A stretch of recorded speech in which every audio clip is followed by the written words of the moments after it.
Kini, trading bisa lebih puas dan nyaman. Dengan lot mulai 0,01, leverage 1/500, dan free swap tanpa batas. Yuk, download sekarang! Halo semua, kembali lagi bersama saya Johan di Jurnal Trading ID. Jadi pada kesempatan video kali ini, kita akan membahas kembali untuk update dari pergerakan XAUUSD atau gold ini sendiri. Ya, ini ada video weekly, jadi kita akan bahas juga mengenai weekly candle, daily candle, dan juga intraday candle nantinya gitu. Nah, nanti kita juga akan bahas mengenai DXY, dan untuk mengawali analisa kita hari ini ya, atau untuk minggu ini, kita mungkin ada baiknya kita lihat dulu news untuk 1 minggu ke depan gitu teman-teman. Oke, kita lihat dulu news untuk 1 minggu ke depan. Jadi nanti kita juga ada analisa OI data sama COT data ya gitu ya teman-teman ya. Nah, setahu saya untuk minggu depan ini newsnya banyak ya, newsnya cukup banyak. Ini kita saring dulu deh ini. Bentar ya, kita saring dulu. Play. Nah, kalau minggu kemarin kan newsnya cuma di hari Kamis ya sama Jumat gitu. Kamis itu data jobless claim, kemudian Jumat itu adalah data Michigan gitu. Nah, ini kalau kita lihat untuk yang 1 minggu ke depan ya, mulai hari Senin itu ada dari hari Selasa terlebih dahulu nih gitu. Hari Selasa itu ada PPI, kemudian ada Future Power Speech ya. Di sini ada speak juga. Kemudian ini jam 21. Nah, power speak-nya itu jam 21 atau jam 9 malam WIB. Kemudian untuk news PPI-nya ya di sini jam 19.30 atau setengah 8 malam. Ya, kalau kita lihat tadi previousnya sih sama forecast-nya masih imbang ya 0,2 gitu. Nah, kemudian itu di hari Rabu. Nah, di hari Rabu ini ada dari core CPI ya, monthly, kemudian ada core retail sales, terus ada CPI yearly sama monthly gitu. Ya, kemudian ada retail sales juga ya untuk hari Rabu. Ini di jam 19.30 semua atau setengah 8 malam semua teman-teman. Nah, ini ada beberapa forecast-nya. Memang kalau kita lihat untuk CPI ya, forecast-nya itu untuk monthly itu dari 0,4 ke 0,3 ini ada pengurangan.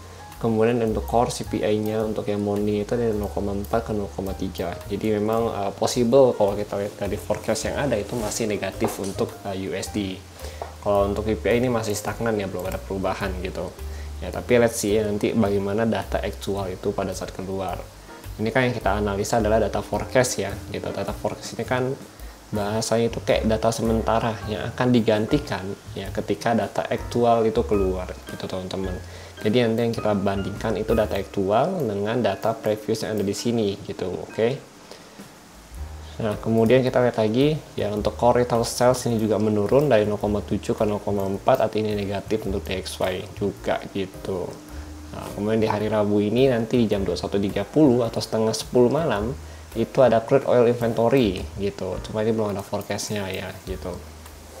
Nah, kemudian di hari Kamis Thursday tanggal 16 Mei ya. Ini kalau kita lihat dari 231 sama 15.5. Ini news apa sih? Nah, ini adalah jobless claim. Jobless claim, combined report 231 ya kan. Ya, kita lihat nih nanti ya hasil dari actual itu bagaimana, menaik atau menurun gitu untuk jobless claim-nya. Kemudian jam 19.30 lagi itu ada Feed Manufacturing Index gitu. Tapi punyanya bagian negara yang lain gitu. Oh sorry, bukan negara yang lain, tapi bagian lain atau kota lain ya di negara itu sendiri gitu teman-teman. Nah, ini kita belum tahu nih, belum ada forecastnya ya. Nanti kita cek mungkin di hari hanya gitu. Oke, itu ada beberapa news. Jadi untuk minggu depan itu ada CPI sama dan juga PPI yang memang cukup berpengaruh ya ke market itu sendiri kalau dari newsnya. Kemudian kalau dari speech itu ada dari The Fed ya, itu ada Powell sendiri, dia akan speech di publik di tanggal 15 Mei hari Rabu nanti gitu di jam 21.30 WIB. Oke, itu untuk news minggu ini gitu. Nah, kemudian kita melihat lagi ini untuk bagian dari COT. Ya, jadi kalau kita COT ini kan adalah indikator lagging ya.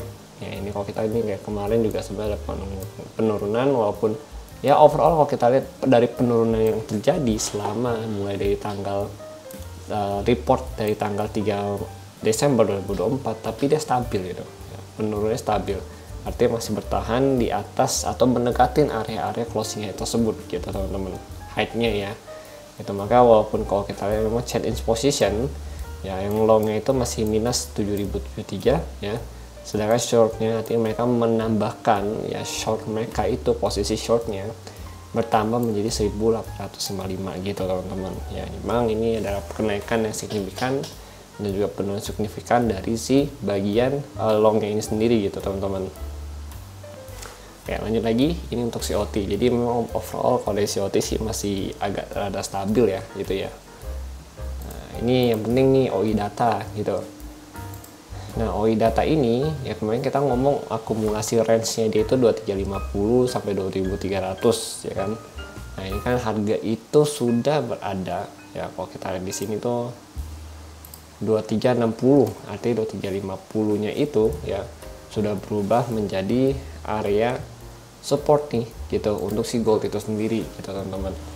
Nah, berarti saat ini kalau kita lihat nih 2350 ini kalau udah di breakout ya sama dia ini, nah, itu sudah jadi area support level ya. Ini juga kalau kita lihat put money-nya di sini juga cukup banyak ya gitu. Kemudian di atas 2350 dia masih bisa targeting ke 2365, kemudian bukan 2365 tapi 2370 ya sampai 2385 gitu, karena ini emang call money itu cukup banyak gitu teman-teman ya. Bagian call sini cukup rame nih gitu. Kemudian di atas 2385 di atasnya itu kita akan temuin gold itu berada di harga 2390 sampai 425 gitu teman-teman ya. Jadi memang ini adalah range ya dari pergerakan si OI data itu sendiri. Nah, nanti kalau misalkan bang di bawah 3000 kemana dari OI data, nah itu nanti kita berupdate gitu ya, karena untuk saat ini dia cuma mentok di 2300 gitu ya gitu teman-teman. Jadi overall sebenarnya kalau untuk sentimen ya dari COT itu masih negatif ya, dan kemudian dari OI data itu ada penentuan selama dia berhasil di atas 350 ya, maka dia akan loncat kembali atau naik kembali ke 2370 sampai paling ekstrim itu bisa ke 2395 gitu teman-teman ya. Kalau artinya kalau di bawah 2350 ya udah berarti kita cari area buy di area sini nih gitu, dan dari 2350 sampai 2300an gitu. Oke, jadi itu ya, itu adalah saran atau analisa dari OI data dan juga COT data kita hari ini gitu untuk 1 minggu ke depan.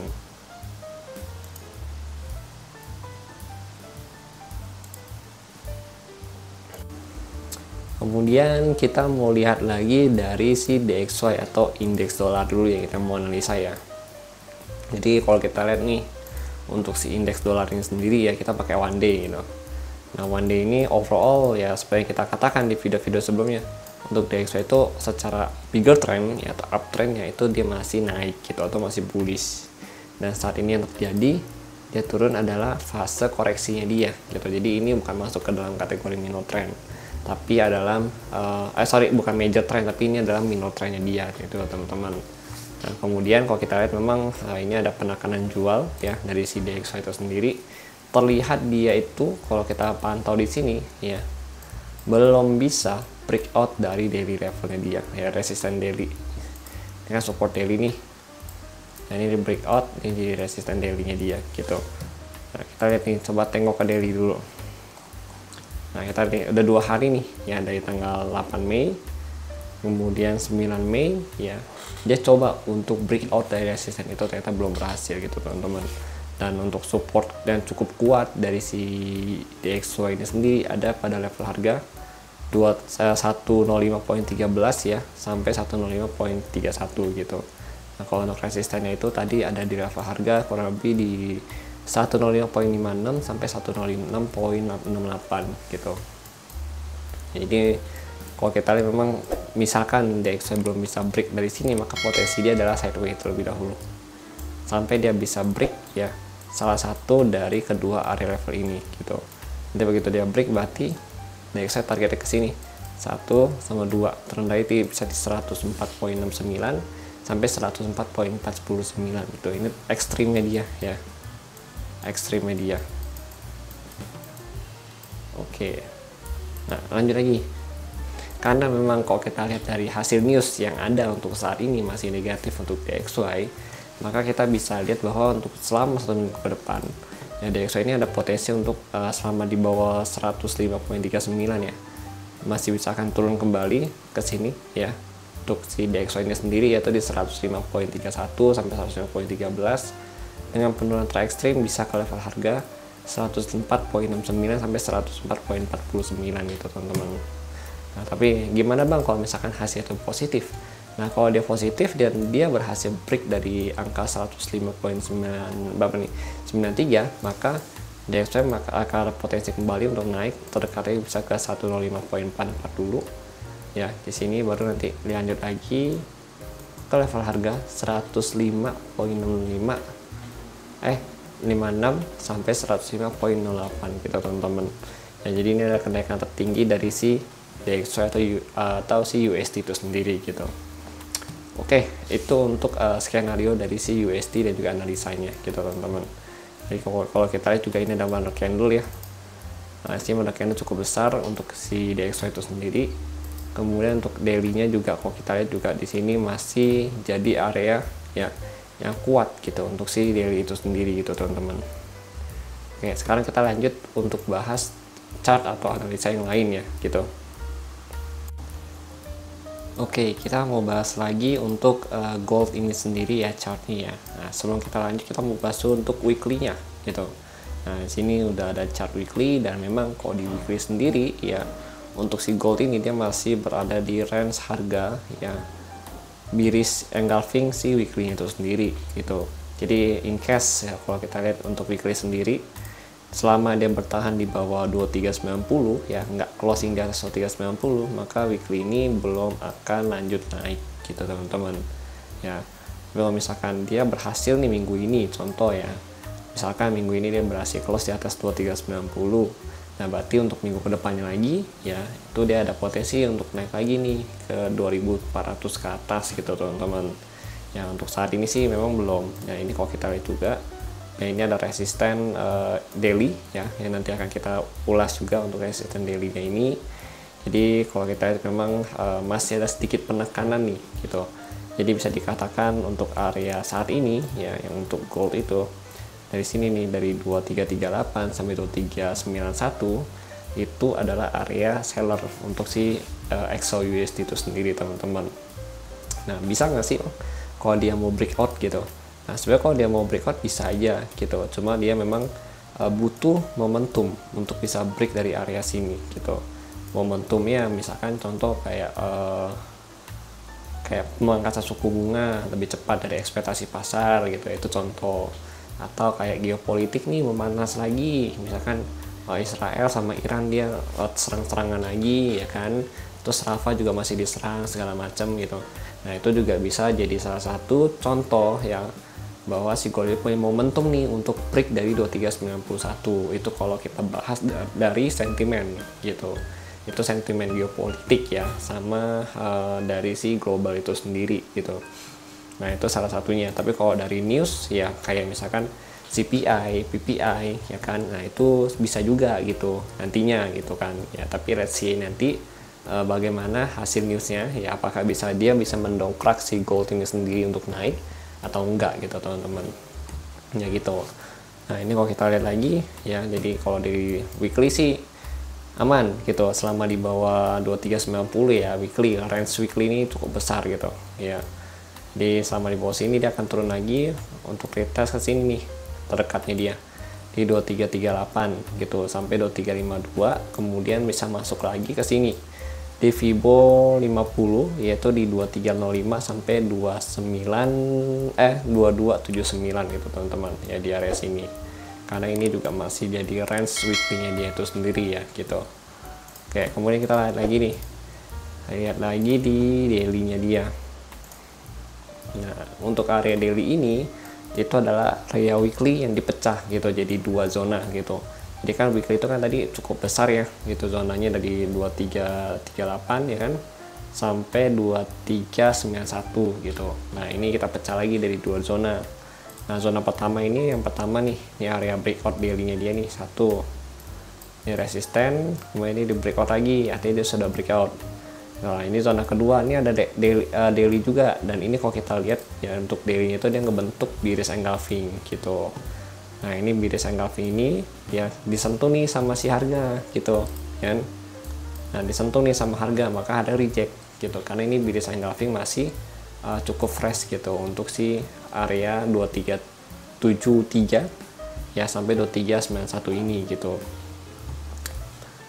Makanya selama di bawah area ini ya untuk daily-nya atau untuk time frame besar ya gitu ya, kalau kita pantau nih itu masih aman gitu ya. Ini masih jadi selling point kita gitu.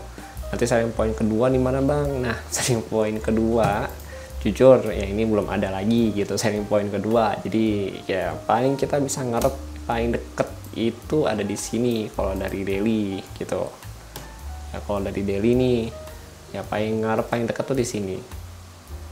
Nah 2416 sampai 2431 ya, tapi range-nya nanti bagaimana gitu ya. Ini range selling point daily-nya dia gitu. Yang kedua gitu, kalau kalian tanya yang keduanya di sini. Yang ketiga belum ada lagi, karena ketiga pasti ATH lagi gitu teman-teman ya gitu. Nanti kalau untuk buy point untuk daily itu ada 1, ini 2. Nah ini mesti dipecah lagi nih gitu. Jadi zona-zona daily ini ya itu adalah zona yang masih harus kita pecah di dalam time frame intraday nantinya gitu. Jangan serta-merta oh iya buy area di sini langsung pencet buy di sini kan. Nanti ESA di sini kan nanti terlalu jauh 200 pip lebih pasti ESA-nya kan nggak worth it gitu loh. Dan itu juga secara risk management juga ngawur gitu, pasti nggak cocok gitu kan gitu. Oke, jadi ini masih harus dikonfirmasi lagi di time frame intraday. Yang penting kita tahu dulu nih, oh ini ada zona daily di sini sekian, zona daily resisten di sekian, support daily-nya sekian gitu. Jadi kan kita buat mantau ya pergerakan harga market itu juga lebih enak nantinya gitu. Oke ya, jadi overall kalau daily untuk saat ini memang masih akumulasi gitu. Kalau saya bilang sih masih akumulasi gitu. Ya dengan area support di sini. Nah resisten di sini gitu. Jadi ini zona akumulasi dari si gold itu sendiri gitu teman-teman ya untuk daily-nya ya. Nah kemudian kita lanjut lagi nih untuk si bagian intraday gitu. Nah tapi kalau kalian bilang trend ya untuk daily-nya itu masih uptrend untuk daily-nya. Cuma untuk saat ini kondisinya ya dia masih akumulasi dulu gitu. Nah ini kalau kita lagi untuk intraday. Nah, ini ada sedikit saya perbaiki untuk beberapa zona ya gitu. Oke. Nah untuk intraday ini juga luar biasa sih naiknya ini. Begitu dia bentuk bullish flag di sini, dia breakout di sini, naik sampai sini gitu. Itu the real nggak berhenti ya sama sekali ya. Kita lihat di 4 hours juga sama nih. Jadi ini 4 hours-nya dia. Nah, ya tuh 4 hours dia naik ini dari tanggal 9 Mei ya kan sampai tanggal 10 Mei, 2 hari berturut-turut dia tuh naik gitu. Ini candle 4 jam gitu teman-teman. Nah, ini berarti kan 2 harian ya dia naik terus ya gitu. Nah, kemudian kalau kita lihat lagi juga di sini dia ada resisten nih 1, 2 gitu. Nah, resisten inilah yang kita bahas juga kan untuk intraday resisten gitu yang kita pantau juga untuk selling point kita gitu. Ini kalau kalian dapat sell ya congrats ya di sini, karena saya personal juga saya udah info ke channel premium ya, karena kita juga ada entry di area 7073 ini ya kan. Ya kita ada target hold satu entry dengan SF plus itu sampai kurang lebih ke 50 sini targetnya gitu. Ini kan breakout zone nih ya kan. Kalau kita lihat ini kan support ya kan, ini resisten. Nah, ini breakout zone. Jadi target saya tuh sampai di sini gitu. Targetnya gitu. Tapi kalau dikasih, kalau nggak dikasih ya udah nggak masalah gitu kan. Namanya juga kan kita bukan pelaku pasar gitu kan. Nah, ini yang penting kan kita udah tag sebagian atau udah tag semua entry yang memang harus di close ya, dan udah sisain yang memang benar-benar dikhususkan untuk hold aja. Jadi kalau misalnya in case kena SF plus lagi ya udah nggak masalah gitu. Oh, kita juga cuma hold aja gitu kan. Nah ini kalau kita lihat nih ya untuk saat ini berarti dia ada di area support nih ya. Untuk mapping itu nggak banyak perubahan, saya cuma ada perubahan sedikit di bagian bawah sini gitu ya. Nah ini ada area support ya, jadi last candle nya dia itu biris ya untuk si 4 hours ini gitu. Last candle nya biris kemudian untuk current trendnya itu masih bullish gitu. Nah bang, gimana ciri-ciri 4 hours itu jadi bearish juga untuk current trendnya? Nah untuk dia bisa bearish current trendnya dia untuk saat ini 4 hours itu di sini. Nah dia bisa break ke bawah 2309, 2305, itu dia baru jadi bearish gitu. Kenapa? Karena di sini itu adalah area current low-nya dia atau swing low-nya dia gitu. Ini swing low-nya dia. Selama dia nggak membuat high yang baru ya di sini ya. Selama ini masih menjadi high-nya dia yang terbaru. Tapi kalau in case dia balik ke sini terus dia naik lagi, ya udah. Dia kan buat high baru lagi nih ya. Baru lagi nih. Berarti ini nanti jadi current low-nya dia, bukan yang ini lagi gitu teman-teman. Jadi selama ya ini dia belum ada high yang baru lagi, berarti patokan kita untuk 4 hours-nya bearish itu ada di 2309 sampai 2305 gitu ya. Selama dia belum buat high yang baru gitu. Oke, jadi itu perlu kalian pantau untuk 1 minggu ke depan tuh.